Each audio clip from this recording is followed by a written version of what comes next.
여러분 요즘 그 리딩 지저스 통해서 성경 통독을 이제 하시는 분도 계시고 또 평소에 하나님 말씀을 계속해서 묵상하시는 분들도 계시는데요. 이 민수기의 히브리 원어 제목은 광야에서라고 하는 뜻이에요. 영어로 보시면 in the wilderness라고 되어 있어요. 이 광야의 어원은 다발, 마라다에서 왔어요. 그러므로 광야는 하나님께서 말씀하시는 음성을 듣는 곳이 광야입니다. 광야에서 하나님은요, 이스라엘이 하나님 백성, 이 제사장 나라가 될 수 있도록 끊임없이 말씀을 하셨습니다. 그런데 광야는 하나님께서 오직 이스라엘에게만 말씀하시는 장소가 아닙니다. 광야는 하나님께서 이 자리에 앉아 계신 모든 분들에게 동일하게 말씀하고 계시는 장소이기도 합니다. 왜냐하면 우리도 예수 그리스도를 영접함으로 영적인 출애굽을 하고요, 이스라엘처럼 약속의 땅, 천국의 본향을 향해 세상의 광야를 지나고 있기 때문입니다. 사도 바울은 우리가 경험하는 모든 광야를 하나님이 미리 아신 자들을 또한 그 아들의 형상을 본받게 하기 위하여 미리 정하셨다라고 로마서 8장 29절에서 말씀합니다. 그러므로 이 모든 광야는 예수 그리스도의 형상으로 새롭게 빚어지는 기회인데, 과연 이것을 가지고 예수 그리스도를 닮아가는 기회로 삼을 것인가, 아니면 약속의 땅에 들어가지 못한 이스라엘 1세대로 끝날 것인가 라고 하는 그 사이의 광야에 우리는 지금 있는 것입니다. 오늘 본문을 통해서 어떻게 하면 약속의 땅까지 완주해서 예수 그리스도의 형상으로 새롭게 빚어질 수 있는지에 대한 것을 한번 살펴보도록 하겠습니다. 먼저 광야에서 하나님을 만날 때 약속의 땅까지 완주할 수 있습니다. 제가 네팔을 가보니까요, 네팔 히말라야 산맥을 오르기 위해서는 길잡이와 짐꾼 역할을 하는 세르파의 역할이 절대적입니다. 세르파는 가장 안전하게 등반하는 길을 잘 알고 있고 현지 기후와 어떤 비상 상황에 대한 경험이 많기 때문에 정말 중요한 부분을 차지합니다. 여러분이 만약 출애굽을 하고요, 광야에 이렇게 진입을 하면서 약속의 땅을 향해 지금 가고 있다면 누구 말을 들어야 하겠습니까? 고센 땅에서 정착민으로 430년 동안 살았던 이스라엘 사람 말을 들어야 되겠습니까? 광야에 나가본 적이 없잖아요, 430년 동안. 그렇다면 미디안 광야에서 40년 동안 목동으로 살았던 모세의 말을 들어야 할까요? 여러분, 모세도 미디안 광야밖에는 경험이 없어요. 지금 약속의 땅으로 가는 거는 모세도 처음이란 말이에요. 이스라엘도 모세도 가나안 땅을 향하는 이 여정을 경험해 본 적이 없습니다. 오직 하나님만이 그 누구보다 가나안 땅으로 가는 과정이라든지 가나안 땅에 대해서 잘 알고 계셨습니다. 그래서 하나님은 모세를 통해서 이스라엘을 그 땅으로 인도하기를 원하셨어요. 약속의 땅, 가나안 땅이라고 하면 여러분은 어디까지 알고 계십니까? 모세는 약속의 땅에 대해서 이렇게 설명을 하고 있어요. 신명기 11장 11절을 보면 이렇게 나와 있어요. 너희가 건너가서 차지해야 할 땅은 산과 골짜기가 있어서 하늘에서 내리는 비를 흡수하는 땅이요 라고 하는 말은 뭐냐면요, 가나안 땅은요, 애굽 나일강 유역처럼 사람이 그냥 물을 대어 가꾸는 땅, 이러한 땅이 아니라라고 하는 거예요. 산과 골짜기가 있어서 하나님께서 비를 주시는 은혜를 의존해야만 하는 땅이 가나안 땅이라고 말씀하고 있습니다. 바로 다음 절 12절을 보면은요, 또한 이 땅은 내 하나님 여호와께서 돌보아 주시는 땅이라 연초부터 연말까지 내 하나님 여호와의 눈이 항상 그 위에 있느니라라고 말씀하고 있어요. 그러니까 약속의 땅 가나안은요, 돌보다라고 하는 단어의 뜻처럼 하나님이 직접 관리하시고 지키시는 땅입니다. 약속의 땅 가나안은 여호와의 눈이 항상 그 위에 있다라고 하는 뜻처럼 하나님이 항상 주목하고 관찰하고 보호하시는 땅입니다. 단순히 비를 주신다라고 하는 그런 수준을 넘어서요, 하나님은 그 땅 전체에 살아있는 모든 것들에 대한 상태, 날씨, 결실, 사람의 삶까지 주관적으로, 주권적으로 관리하신다라고 하는 의미를 담고 있는 거예요. 하나님은 이 땅을요, 당신의 표현으로 젖과 꿀이 흐르는 땅이다 라고 말씀을 하십니다. 이것은 단순한 농사를 통해 거둘 수 있는 풍요를 상징하는 그러한 말이 아니에요. 하나님의 임재가 있는 곳은, 젖이라고 하는 게 뭐냐면 생명의 공급이라고 하는 뜻이 있거든요. 하나님의 임재가 있는 곳은 생명의 공급으로 인해서 어디든지 생명이 자라고, 꿀이라고 하는 것은 기쁨과 풍요라고 하는 뜻이거든요. 하나님이 임재하는 곳은 생명의 공급으로 인해서 어디든지 생명이 자라고 기쁨과 풍요가 흐르는 땅이 된다라고 하는 뜻입니다. 그러므로 젖과 꿀이 흐르는 땅은 단순한 지리적 표현이 아니라 하나님의 임재와 하나님의 통치를 뜻하는 영적인 상태를 말합니다. 하나님이 그곳에 계시면, 하나님이 통치하시면 메마른 광야도 젖과 꿀이 흐르는 땅이 된다라고 하는 것이죠. 만약 이스라엘이 광야에 있더라도 그곳에 하나님이 함께 하시면 그 자리가 곧 젖과 꿀이 흐르는 약속의 땅이 될 수 있다라고 하는 것을 깨달았다면 이스라엘은 모든 시험 100점 만점 받고 그냥 그 자리에서 끝났을 것입니다. 그런데 그렇게 하지를 못했죠. 1세대들만 어떻게 해요? 다 못 들어가고 2세대들만 들어가게 되잖아요. 그렇다면 이스라엘에게 남은 과제는 뭐냐면 하나님이 누구이신지 아는 것입니다. 그런 점에서 광야는 하나님의 임재와 통치를 통해서 내가 새롭게 빚어지고 태어나는 곳입니다. 애굽 바로의 말만 순종했던 이스라엘은요, 목자이신 여호와 하나님 말씀에 순종하는 것을 배우게 됩니다. 애굽 수백 개의 신들을 따랐던 이스라엘은 전능하신 여호와 하나님 한 분만을 따르는 것을 배우게 됩니다. 애굽의 풍족함 속에서 살았던 이스라엘은 오직 여호와 하나님만 의지하는 것을 배우게 됩니다. 430년 동안 뼛속 깊이 박혀있는 애굽의 흔적을 벗기는 것이 여러분 얼마나 힘든 일입니까? 저희 할머니, 증조 할머니 세대만 해도요, 일제 치하에서 배운 일본어를요 평생 까먹지 않으시더라고요. 그러면 430년 동안 이스라엘이 애굽에 있었다라고 하는 것 자체가 그냥 애굽 사람이었다라고 보면 맞아요. 모든 생각과 가치와 기준이 다 애굽 사람 같았던 거예요. 하나님을 알았을까요? 전혀 모르는 삶을 살았잖아요. 그러므로 430년 동안 뼛속 깊이 박혀있는 애굽의 흔적을 벗기는 거 광야가 아니면 할 수가 없어요.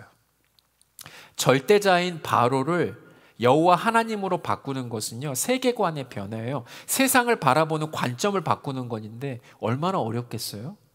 애굽 신들을 여호와 하나님으로 바꾸는 것은 종교관의 변화입니다. 오직 살아계신 하나님만이 만왕의 왕 되신다라는 것을 깨달아 알게 하려면 이 광야가 필요한 거예요. 또한 애굽의 풍족함 속에서 여호와 하나님만 의지하도록 바꾸는 것은 삶의 가치관의 변화입니다. 하나님은 민수기 제목의 뜻이 뭐라고요? 광야에서 이 모든 교정 작업을 하십니다.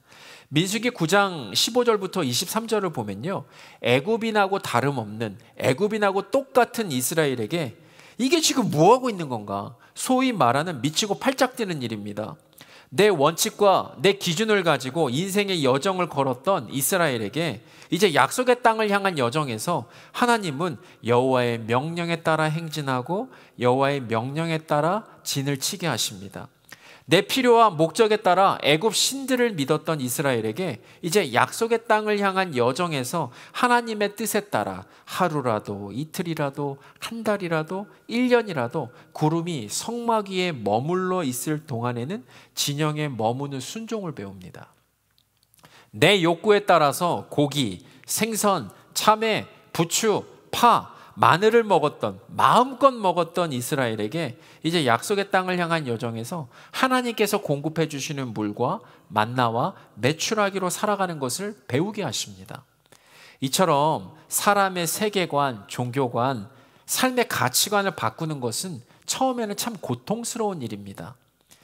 그러나 이 모든 과정은요, 가장 안전하고 바른 길입니다. 참 연약하고 부족하고 실수투성이인 인간이 하나님의 손에 붙잡히고 하나님 손에 의해서 새롭게 빚어지는 과정이기 때문입니다.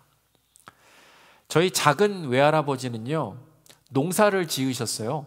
농사를 지으시려면 필요한 게 뭐예요? 소예요. 항상 소를 키우셨어요. 이 송아지가 태어나면요, 제가 보니까 기가 차더라고요. 사방천지 자기 마음대로 뛰어다닙니다. 기분 좋으면요 껑충껑충 뛰어다니고요, 화가 나면 남의 밭에 들어가서 사고를 그냥 냅다 쳐버립니다. 그럼 엄마 소가 걱정이 돼가지고 계속 불러요. 안절부절 못하는 걸 봤어요. 엄마 소도 걱정이 되니까.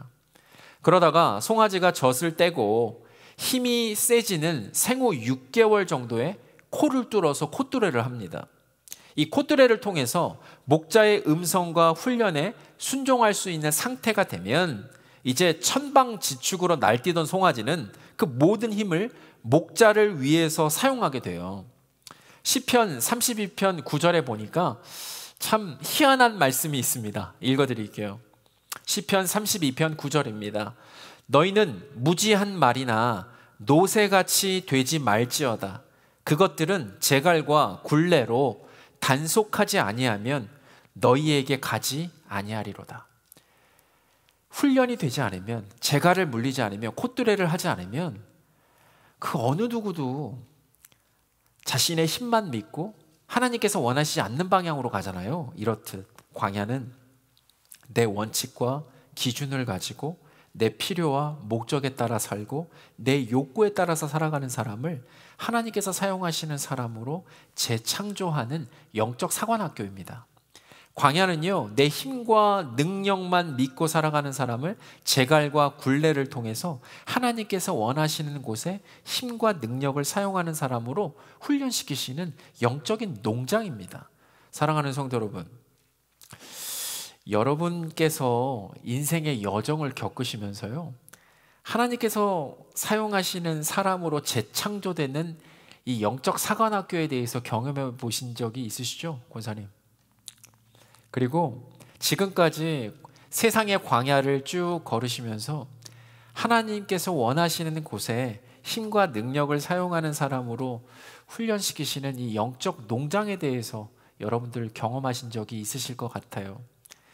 다윗은 이세의 8번째 막내로서요, 양을 치던 목동이었습니다. 다윗은 양을 치는 목동으로 불편함이나 불만족이 없었던 것으로 보여요. 성경에 그런 내용이 등장하지 않거든요. 그러다가 느닷없이 사무엘 선지자의 기름 부음으로 인해서 광야가 시작이 됩니다. 어려서 고생은 사서 한다고들 하지만 다윗의 입장에서 보면 도망가고 싶은 삶의 연속이에요. 미치고 팔짝 뛰는 삶의 연속이 시작이 됐어요. 양과 염소만 잘 돌보면 되던 인생이 한순간에 이스라엘 왕으로 바뀌면서 인생이 소용돌이치기 시작했습니다. 20살도 안 되는 나이에, 전쟁에 나가려면 20살이 돼야 되잖아요. 20살도 안 되는 나이에 누가 골리앗하고 싸우고 싶겠습니까? 사울은 천천히요, 다윗은 만만이라는 유행가를 본인이 만들어서 불렀습니까? 사울 옆에서 하프를 연주하다가 자기에게 창이 날아올 거라고 상상조차 했겠습니까? 사울이 이 자신의 아내 미갈도 다른 사람에게 줘버리고 광야에서 쫓기는 삶을 그렇게 살게 될 거라고 상상조차 했겠습니까? 그런데 여러분, 진 에드워즈라고 하는 사람이 지은 새 왕 이야기를 보면 하나님께서 다윗을 광야의 학교로 인도하신 이유를 설명하고 있어요. 하나님께서 다윗을 광야로 인도하신 이유는 하나님을 대신해서 하나님의 마음을 품고 이스라엘을 통치하는 왕으로 세우기 위함이었다라고 이야기를 해요. 또한 하나님은 복수심으로 불타는 사울의 손에 든 창보다 하나님의 마음으로 다윗의 손에서 떨어진 창을 더 귀하게 보신대요. 어디에서요? 광야에서요. 개인의 억울함이 있겠죠. 그러나 개인의 억울함보다 하나님의 마음을 먼저 생각하는 다윗을 이스라엘 왕으로요, 하나님은 광야에서 빚으십니다. 다윗은 개인의 실패도 있었고 외로움도 있었고 억울함도 있었고 고난 속에서도 하나님을 의지하는 신앙을 배워요. 블레셋에 가면 내가 보다 좀 더 잘 살 수 있지 않을까? 내 목숨을 부지할 수 있지 않을까라는 생각으로 하나님께 묻지도 않고 가죠. 거기서 어떤 일이 벌어져요? 살려고 발버둥 치며 침을 흘리면서 미친 사람처럼 행동하기도 하고 십광야에서 가장 어려운 시기에 하나님께서 어떻게 해요? 절친 요나단을 십광야로 보내주시는 것을 경험하기도 하고, 기름 부음을 받은 후에 15년 동안 복수하지 않고 권력에 집착하지도 않고 하나님의 때를 기다리는 것이 무엇인지를 풍성하게 광야에서 15년 동안 배웠습니다.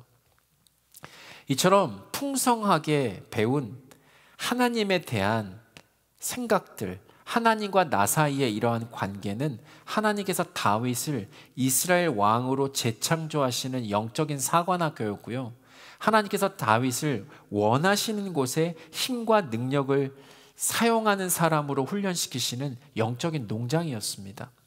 광야에서 만난 하나님은요, 다윗이 약속의 땅, 천국의 본향까지 완주할 수 있었던 원동력이 되는 것을 보게 됩니다. 시편 23편에서 다윗이 뭐라고 고백합니까? 여호와는 나의 목자시니 내게 부족함이 없으리로다. 지금 상황이 어떤 상황이죠? 아들 압살롬의 살해 위협을 두고 도망치는 상황이에요.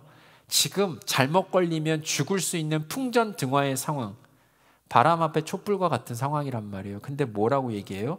여호와는 나의 목자시니 내게 부족함이 없으리로다. 15년 동안의 광야의 삶 가운데 나와 하나님 사이에 쌓여진 이러한 관계는 모든 것이 합력하여 선을 이루시는 하나님의 뜻으로 보았습니다. 가장 최선으로 인도하시는 하나님. 좀 더 들어가 보면 다윗이 세상을 바라보는 세계관은 가장 최선으로 인도하시는 여호와 하나님을 나의 목자라고 고백합니다. 다윗이 하나님을 바라보는 종교관은 나를 푸른 풀밭에 누이시고 쉴만한 물가로 인도하시는 전능하신 하나님 되심을 믿음으로 고백합니다. 다윗의 삶의 가치관은요, 내 원수의 목전에서 내게 상을 차려주시는 하나님 되심이라고 선포하고 있습니다. 다윗에게 여호와 하나님이 나의 목자시라면, 전능하신 하나님이시라면, 내게 상을 차려주시는 하나님이시라면 다윗이 거하는 모든 곳은 하나님 나라요, 가나안 땅이요, 젖과 꿀이 흐르는 땅이었습니다. 그러므로 약속의 땅까지 가는 모든 광야의 길을 견딜 수 있는 믿음과 소망의 길이 뭐예요? 지금 다윗이 겪고 있는 길이다라고 믿었어요. 이게 모든 광야의 길은요, 하나님 닮은 형상대로 예수 그리스도의 형상을 닮아가는 길입니다. 모든 것이 합력하여 선을 이루시는 하나님의 뜻을 이루는 길이니까 가장 나에게 최선으로 인도하시는 길임을 확신했던 것이죠. 바라기는요, 나를 지금도 하나님의 뜻대로 새롭게 빚어주시는 광야의 길을 확신하시면서 나의 목자이신 하나님, 전능하신 하나님, 나를 가장 최선으로 인도하시는 하나님을 신뢰하며 약속의 땅까지 승리하며 걸으시는 모든 성도님들 되시기를 예수 그리스도 이름으로 축복합니다. 두 번째로, 광야에서 하나님을 바라볼 때 약속의 땅까지 완주할 수 있습니다. 여러분, 일관성의 뜻 아세요? 일관성의 뜻은 뭐냐면요, 처음부터 끝까지 변함없이 같은 태도나 원칙을 유지하는 성질입니다. 그렇다면 우리가 무엇을 바라보고 생각하는 이 관점에 여러분 일관성이 있을까요? 불과 수개월 전에 제가 안경점에서 안경을 맞췄어요. 그런데 이게 점점 흐릿흐릿해지더니 잘 안 보이더라고요. 안경도 일관성이 없어요. 제 시력마저도 일관성이 없더라고요. 13년을 한 동네에 살더라도요, 전혀 눈에 보이지 않다가 지나가다가 어머, 이런 건물이 여기 있었어? 이렇게 제가 아내한테 묻고 있더라고요. 제 얘기하는 거예요. 여러분들도 동일하게 경험하신 적 있으세요? 항상 보는 것만 봐요. 같은 길을 가더라도. 1900년대부터 1930년대 미국 사람들에게 세탁소를 떠올리면 유대인들이 운영하는 사업장이었습니다. 1940년대부터 1960년대까지 미국 사람들에게 세탁소는 일본 사람들이 운영하는 사업장이었습니다. 1970년대 이후 미국인들에게 세탁소는 한국 사람들이 운영하는 사업장이 되었습니다. 그러다가 2000년대 이후에는요, 이제 세탁소는 동남아 사람이나 남미 사람들이 운영을 많이 하고 있어요. 그런데 미국 전역의 사람들한테 세탁소 하면 무엇이 떠오릅니까? 라고 물어보면요, 뭐라고 대답하냐면 단연 성실함과 정직함의 상징적인 브랜드로 한국 세탁소를 손에 꼽고 있어요. 1900년도부터 지금까지 수없이 많은 나라 사람들이 운영을 했음에도 불구하고 미국 사람들의 머릿속에는 한국 사람들이 최고인 거예요. 결국 이 땅에서 내가 쌓은 지식, 내가 쌓은 경험으로 우리는 세상을 바라보고 있습니다. 바꿔서 말하면 이 땅에서 내가 쌓은 지식, 내가 쌓은 경험이 없다면 우리는 생각보다 많은 것을 볼 수가 없습니다. 아는 만큼 보이기 때문입니다. 저희 증조 할머니는 야구를 처음 보시고 이렇게 말씀하셨습니다. 방망이로 때리고 저렇게 도망가면 안 된다. 사람이 당당하게 살아야지. 아는 만큼 보이기 때문이죠. 노란색 바나나만 먹은 사람에게는요, 빨간색, 파란색 바나나가 있다 그러면 그거 거짓말이네 이렇게 얘기합니다. 아는 만큼 보이기 때문입니다. 저는 필리핀에 살아봤기 때문에 알거든요. 필리핀에서 빨간 바나나는 단맛이 진하고 딸기 향이 납니다. 수확량이 적고 저장이나 운송이 어려워서 가장 비싼 바나나가 빨간색 바나나입니다. 파란색 바나나는 은은한 바닐라 향이 나서 소위 아이스크림 바나나라고 불립니다. 재배할 때 기후와 토양 조건이 까다로워서 빨간 바나나 다음으로 비싼 게 파란 바나나입니다. 우리가 이 땅에서 살아갈 때요, 지식과 경험이 쌓이지만 축적된 지식과 경험이 유익할 때도 있어요. 아유, 빨간 바나나, 파란 바나나도 있어. 그러나 축적된 지식과 경험이 오히려 믿음의 눈을 가릴 때도 있습니다. 뭐? 빨간색 바나나, 파란색 바나나가 있다고? 거짓말하고 있네. 제가 일리노이 위튼에서 사역할 때 일입니다. 당시 교회 옆에 월그린이 있어가지고요, 주일학교 애들이나 뭐 유스그룹 애들은 그냥 자기 집처럼 들어다니면서 뭐 이제 군것질을 하는 거예요. 어느 날 이 아이들이 월그린을 다녀오더니 혼비백산이 돼가지고 이렇게 얘기하는 거예요. 목사님, 퓨마를 봤습니다. 이게 무슨 소리예요? 그 말을 듣자마자 교인들도 안 믿었어요. 무슨 퓨마가 월그린 앞에 있어. 사람들이 뭐라고 반응을 했냐면, 야, 큰 고양이를 봤겠지. 누런색 큰 개를 본 거야. 뭐 이렇게 얘기해요. 에휴, 애들 말을 어떻게 믿어. 이렇게 넘어갔습니다. 여러분, 그날 저녁 지역 방송에 브레이킹 뉴스 헤드라인에 뭐라고 나온지 아세요? 위튼 지역의 동물원에서 탈출한 퓨마 조심. 뉴스에서 나오더라고요. 이렇듯 똑같은 상황을 보고 듣고 느껴도 우리 모두가 똑같은 상황을 보고 듣고 느끼는 것은 아닙니다. 나에게 축적된 지식과 경험, 내 믿음에 따라서 우리는 전혀 다른 말을 할 수도 있기 때문입니다. 여러분은 민수기 13장에서 일어나고 있는 가나안 땅 정탐이 왜 필요하다고 생각하세요? 생각해 보신 적 있으세요? 가나안 땅 정탐은요, 누구의 생각으로 시작되었는지 한번 생각해 보신 적 있으세요? 저 이거 찾아봤는데 너무 깜짝 놀랐어요. 한번 들어보십시오. 민수기 13장 가데스 바네아에서 이스라엘은 출애굽 후에 시내산에서 머문 약 1년 반의 시간, 그러니까 지금 따지면 출애굽한 지 2년 중간 정도 되는 시점이에요.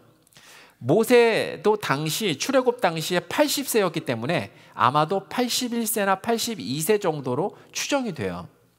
이렇게 보게 되면 이스라엘도 초신자요, 모세도 초신자예요.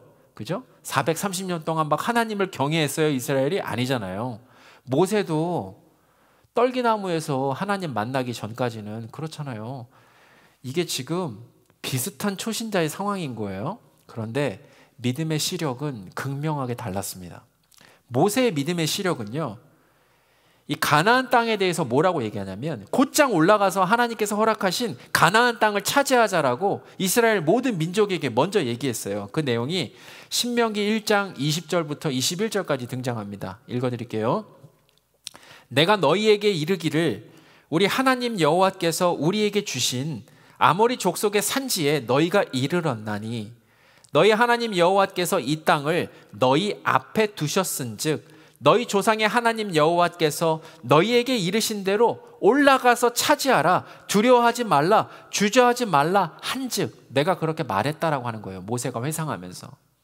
이에 반해 이스라엘의 믿음의 시력은 먼저 정탐꾼들을 그 땅에 보내어서 상황을 파악한 후에 올라가자였습니다. 그 내용이 신명기 1장 22절부터 23절에 등장해요.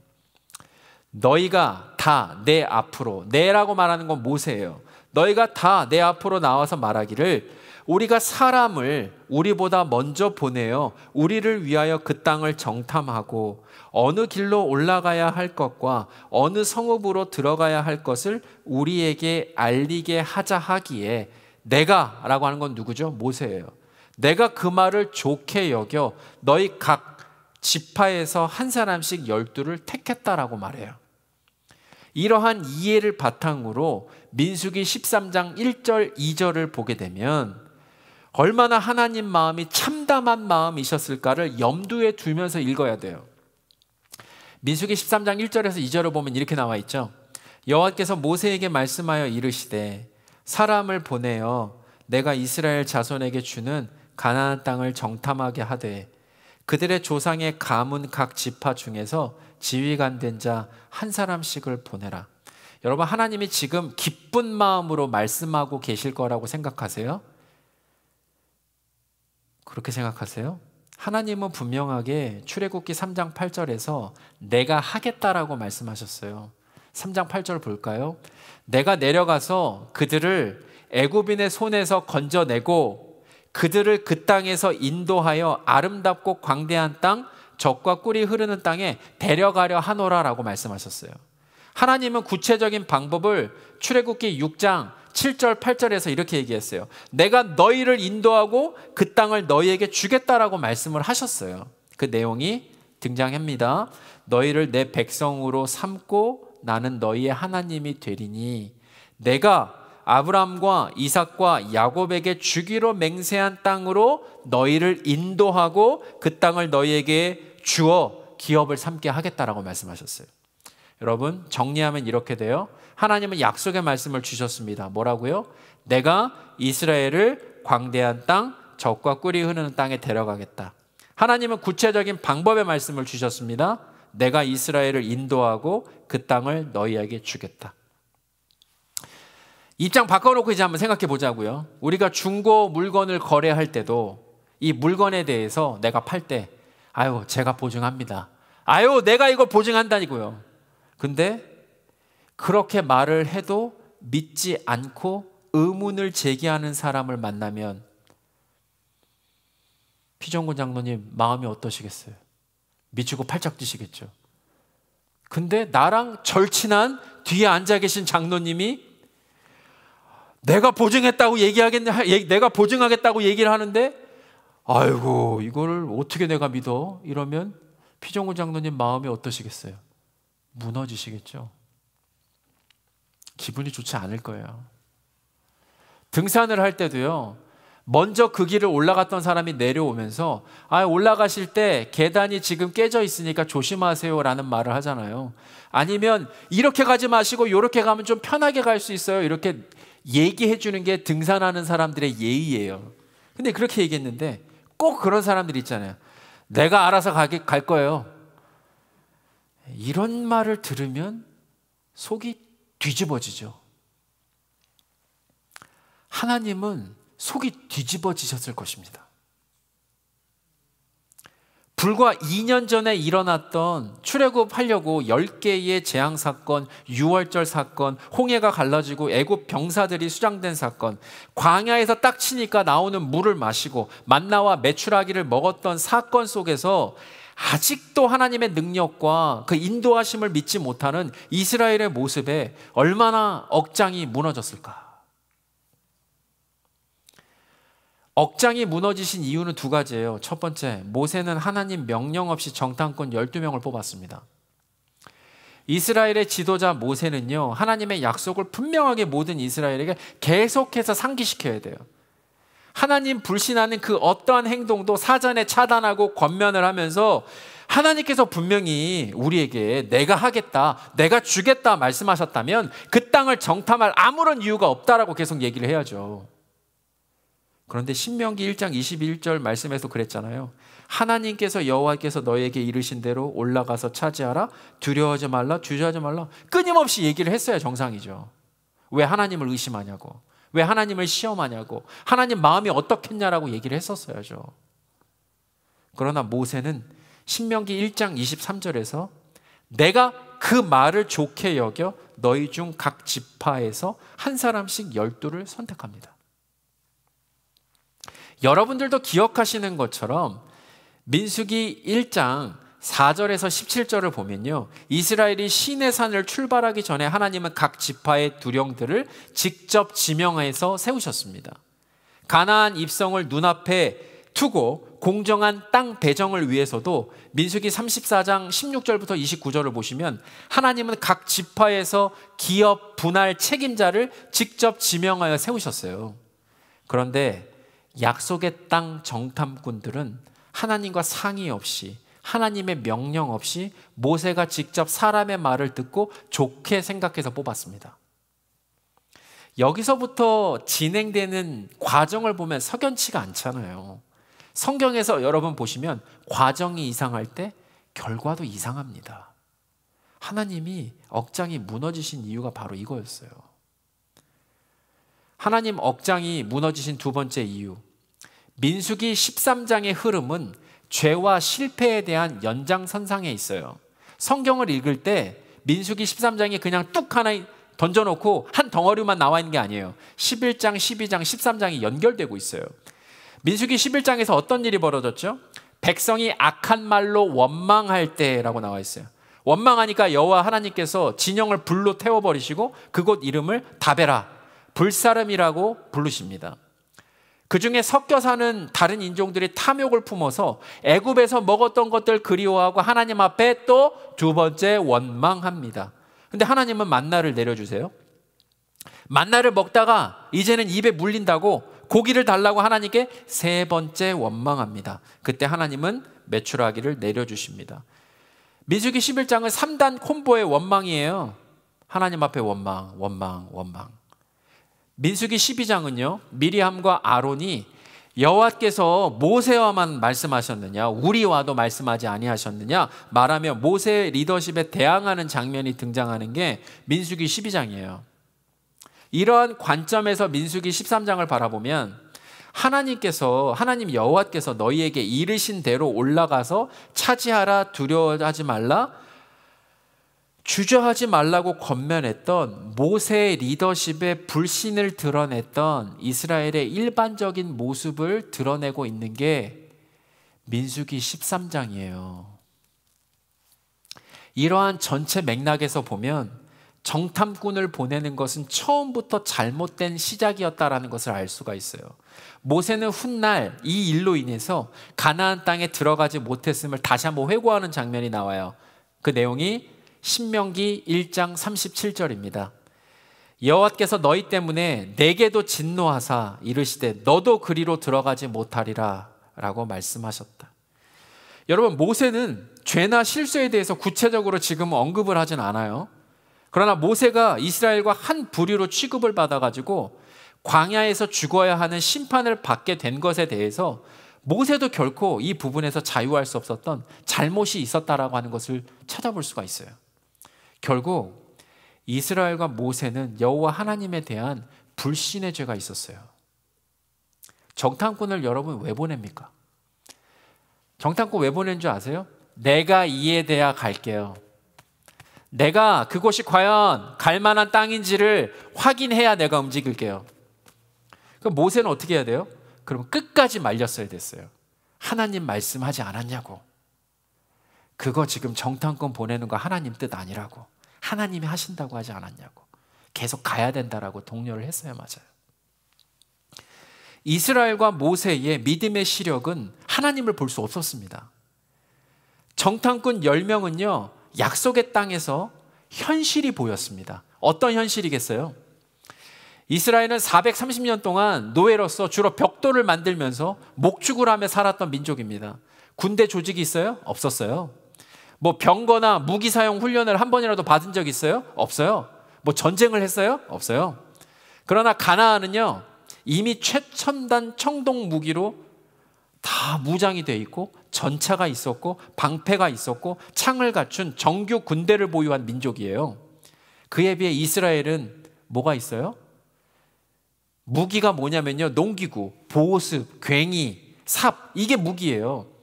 여러분 성경을 나중에 읽으시면서 보시면 아시겠지만 다윗하고 요나단만 나중에 칼이 있어요. 모든 전쟁은 누구한테 속해 있어요? 여호와 하나님께 속해 있었던 거예요. 게임 자체가 되지 않아요. 정탐하고 돌아온 그 당시 가나안 성벽은요 9m에서 15m에 이르렀고 폭이 4에서 5m가 돼가지고 그 위에 전차가 다녔대요. 참 현실이 그랬단 말이에요. 철옹성과 같았죠. 그런데 참 아이러니한 게 있어요. 여러분 잘 기억해 두십시오. 현실을 바라본 사람들은 광야에서 죽었고 약속을 바라본 사람들은 가나안 땅으로 들어갔습니다. 그러므로 약속의 땅으로 들어가는 방법은 현실의 기준이 아닙니다. 약속의 땅에 들어갈 수 있었던 갈렙과 여호수아는 믿음의 1세대들과 뚜렷하게 구별되는 차이점이 있었습니다. 그것은 마음의 태도와 영의 상태였습니다. 민수기 14장 24절에 보면 이렇게 나와 있어요. 그러나 내 종 갈렙은, 여러분 내 종 모세는, 내 종 갈렙은, 하나님이 내 종이라고 얘기했던 사람 많아요? 아니요. 뭔가 달라도 달랐어요. 왜 달랐을까? 그 마음이 그들과 달라서 나를 온전히 따랐대요. 영어 성경에 보시면 느낌이 확 와요. My servant Caleb has a different spirit이에요. 다른 사람하고 다른 영이 있었대요. 그리고 follow me wholeheartedly. wholeheartedly는 뭐냐면요, 마음이 분산되지 않고 마음을 모아서 전심으로 따랐다라는 거예요. 현실을 바라보지 않았다라는 거예요. 민수기 27장 18절에 보면은요 또 이렇게 나와요. 여호수아에 대해서 나오는데요. 민수기 27장 18절 볼게요. 여호와께서 모세에게 이르시되 눈의 아들 여호수아는 그 안에 영이 머무는 자니. 영어 성경에 볼까요? Joshua, son of Nun, a man in whom is the spirit of leadership. 사람들을 이끄는 다른 영이 있었던 거예요. 사람들하고 다른 영이. 희한하죠. 지금 보세요. 갈렙, 여호수아, 일반 사람들하고 다른 영이 있었어요. 마음 상태, 하나님을 향한 전심이 있었어요. 그 사람들만 약속의 땅에 들어갔어요. 갈렙은 마음이 다르고 온전히 하나님을 따른 사람입니다. 여러분 갈렙이라고 하는 히브리 단어의 어원을 살펴보면 켈레브라고 되어 있거든요. 켈레브의 뜻은요 개를 뜻하는 단어에서 왔어요. 왜 개를 뜻하는 단어에서 왔을까? 여러분 진돗개 생각하시면 돼요. 진돗개가 주인에게 절대적으로 충성하는 것처럼 갈렙은 하나님을 향한 충성하는 사람이었어요. 그 충성을 상징하는 이름이 갈렙이에요. 갈렙은 그나스 사람 여분네의 아들인데 창세기 38장에 보시면 그나스는 에돔 족속에 속한 에서의 큰 아들 엘리바스의 막내 아들 그나스에서 시작된 지파예요. 여러분 이스라엘이 강조하는 순수 혈통이 아닌 갈렙이 유다 지파를 대표하는 사람이 될 정도라면 두 가지를 생각할 수 있죠. 430년 동안 이스라엘이 얼마나 많이 섞였는지, 또 하나는 갈렙이라고 하는 사람이 얼마나 다른 영을 가지고 있었던 뛰어난 하나님을 향한 마음이 있었던 사람이라는 걸 알 수가 있잖아요. 갈렙은 하나님께서 내 종이라고 하는 말을 들을 정도로 일반 사람들과 다른 믿음의 영을 가지고 있었습니다. 여호수아도 마찬가지예요. 대부분의 정탐꾼들은 현실의 렌즈를 가지고 약속의 땅을 바라봤지만 갈렙은 믿음의 렌즈를 가지고 약속의 땅을 바라봤어요. 예전에 시카고 모 교회에서 함께 사역했던 목사님하고 오랜만에 통화를 하면서 똑같은 추억에 대한 이야기를 제가 나눴거든요. 근데 제가 너무 놀랐어요. 제가 놀랐던 거는요, 이분은 똑같은 기억임에도 불구하고 긍정적인 기억보다 부정적인 기억을 더 많이 하는 거예요. 똑같은 경험을 이야기를 하는데도 이분 기억은 안 좋은 부분이 더 많았던 거예요. 제가 너무 황당해서 자료를 찾아보니까 이게 있더라고요. 인지심리학에서 부정적 기억 편향이라는 게 있어요. 네거티브 메모리 바이어스라는 게 있는데, 부정적인 기억 편향의 예를 들어드릴게요. 칭찬 10번보다 비판 1번이 더 오래 기억나는 사람, 평생의 은혜보다 단 1번의 상처가 더 깊게 남는 사람, 하나님의 축복보다 고난과 실패의 광야 기억이 더 생생하게 나는 것을 말해요. 대학 신입생 때 들어갔는데 진짜 저를 사랑하는 친한 선배가 저한테 뭐라고 얘기했냐면, 성계야, 너는 개 같은 사람이 돼. 고양이 같은 사람이 되면 안 된다. 그래서 전 처음에 욕하는 줄 알았어요. 근데 이번에 말씀 준비하면서 깨달았잖아요. 그 선배의 말이 뭐였냐면, 개는 아무리 잘해줘도 한 번 못해준 걸 기억한대요. 아니지. 아무리 못해줘도 한 번 잘해준 거를 기억한대요. 근데 고양이는요, 아무리 잘해줘도 한 번 못해준 걸 기억한대요. 갈렙, 켈레브, 진돗개 같이 하나님을 향한 마음이 흔들리지 않고 일관되고, 어떻게 해요? 다른 영을 가지고 있는 거. 이게 맞구나. 성경은요, 민수기 14장 1절 2절에서 모든 사람들은 부정적인 기억 편향을 가지고 있다라고 하는 것을 또 말씀으로 증명하고 있더라고요. 하나님께서 베풀어 주신 홍해의 은혜 있었죠. 만나의 은혜, 구름기둥, 불기둥의 은혜가 다 있었죠. 그런다 단 한 번의 위기만 기억하면서 불평과 불신으로 반응을 해요. 10명 정탐꾼들의 보고를 듣고 민수기 14장 1절 2절에 온 회중, 1절에 백성, 모든 이스라엘 자손, 2절에 나와 있어요. 기록이 되어 있고, 이들이 얼마나 여호와 하나님을 원망했는지 4개의 동사로 표현합니다. 1절에 소리를 높였다, 1절에 통곡하였더라, 2절 원망하였더라. 이르되 우리가 애굽 땅에서 죽었거나 이 광야에서 죽었으면 좋았을 것을 이라고 2절에서 또 얘기해요. 그러니까 모든 사람이 여호와 하나님을 원색적으로 비난한 거예요. 어떻게 해요? 부정적 기억 편향을 가지고. 얼마나 하나님께서 베풀어 주신 게 많아요. 사랑하는 성도 여러분, 부정적 기억 편향으로 하나님을 바라보면 하나님의 의를 찾을 수가 없습니다. 부정적인 기억 편향으로 하나님을 바라보면 약속의 땅으로 들어갈 수가 없어요. 긍정적인 기억 편향으로 하나님을 바라봐야 하나님의 은혜를 쉽게 찾을 수가 있습니다. 긍정적인 기억 편향으로 하나님을 바라봐야 약속의 땅으로 들어갈 수가 있어요. 그게 갈렙과 여호수아의 상황이었어요. 갈렙은요, 긍정적인 기억 편향으로 하나님을 바라봅니다. 민수기 14장 9절에서 뭐라고 얘기해요? 여호와는 우리와 함께 하시느니라. The Lord is with us. 하나님이 우리와 함께 하십니다 라고 이야기를 해요. 다윗이 시편 23편에서 뭐라고 얘기하냐면, 내가 사망의 음침한 골짜기를 다닐지라도 해를 두려워하지 않을 것은 주께서 나와 함께 하심이라. For you are with me. 똑같은 말이잖아요. 하나님 나랑 함께 하신다고. 여러분, 하나님이 임마누엘로 함께 하시면요, 광야의 더위는 구름 기둥으로 덮여버립니다. 하나님이 임마누엘로 함께 하시면 광야의 추위는 불기둥으로 날아갑니다. 하나님이 임마누엘로 임하시면 광야의 물이 솟아났고, 어떻게 해요? 매일 내리는 만나와 메추라기로 넘쳐났습니다. 하나님이 임마누엘로 임하시면 압살롬의 추격에도 두렵지가 않은 거예요. 그러므로 하나님이 함께 하신다면, 여호와 하나님이 우리와 함께 하시기 때문에 14절 9절 후반절에 가나안 사람들은 우리의 먹이, 원어로 보면 우리의 빵입니다라고 이야기를 해요. 현실을 봤어요? 아니요. 하나님을 바라봤어요. 여호와 하나님이 우리와 함께 하시기 때문에 아낙 자손이 뭐 키가 2m고 3m고 무기가 막 좋은 게 있고 그거 아무런 상관이 없어요. 그들이 사는 성이 아무리 크더라도 절대로 우리를 이길 수 없다라고 이야기를 해요. 현실을 봤어요? 아니요. 하나님을 봤어요.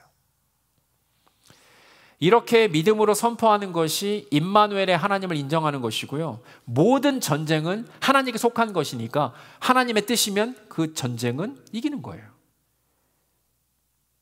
그것이 약속의 땅으로 들어갈 수 있는 길입니다, 여러분. 사랑하는 성도 여러분, 오늘 설교의 핵심 뭐예요? 광야에서 하나님을 만날 때 약속의 땅까지 완주할 수 있다. 우리가 약속의 땅을 향해 걷는 모든 광야의 여정은 하나님께서 우리를 새로운 사람으로 재창조시키는 영적인 사관학교다. 우리가 약속의 땅을 향해 걷는 모든 광야의 여정은 우리가 때로는 어때요? 송아지, 망아지, 야생마 같았잖아요. 근데 하나님께서 원하시는 곳에 힘과 능력을 사용하는 사람으로 훈련시키시는 영적인 농장이다. 광야에서 목자이신 여호와 하나님께 말씀에 순종하는 것을 배우게 되고, 전능하신 여호와 하나님 한 분만을 따르는 것을 배우게 되고, 오직 여호와 하나님만 의지하는 것을 배우게 됩니다. 그러니까 새롭게 어떻게 해요? 재창조되는 삶을 우리 모두가 살게 되는 거예요. 결국 이 모든 과정은 모든 것이 합력하여 선을 이루셔서 하나님 형상 닮은, 예수 그리스도 닮은 모습으로 빚어가시는 하나님의 놀라운 뜻이 담겨져 있다라고 말씀드렸어요. 두 번째, 광야에서 하나님을 바라볼 때 약속의 땅까지 완주할 수 있다. 현실을 바라보는 것이 아니라 하나님을 바라볼 때 우리는 약속의 땅까지 갈 수 있다. 하나님은 분명히 약속의 말씀을 주셨어요. 내가 너를 광대한 땅, 젖과 꿀이 흐르는 땅에 데려가겠다. 하나님께서 구체적인 방법을 주셨어요. 내가 너를 인도하고 그 땅을 너에게 주겠다. 갈렙과 여호수아 마음은 긍정적인 기억 편향으로 일관되어 있어요. 긍정적인 기억 편향으로 하나님을 바라봐야 하나님의 은혜가 보이고 하나님이 더 크게 보여요. 긍정적인 기억 편향으로 하나님을 바라봐야 약속의 땅으로 들어갈 수 있어요. 현실을 바라보지 않습니다. 하나님의 임재가 있는 곳은 그 어디나 하늘나라가 되는 거죠. 하늘나라, 가나안 땅, 천국의 본향이 되는 겁니다. 바라기는 모든 광야의 여정에서 꼭 승리하셔서 약속의 땅까지 완주하시는 모든 성도님들 되시기를 예수 그리스도 이름으로 축복합니다.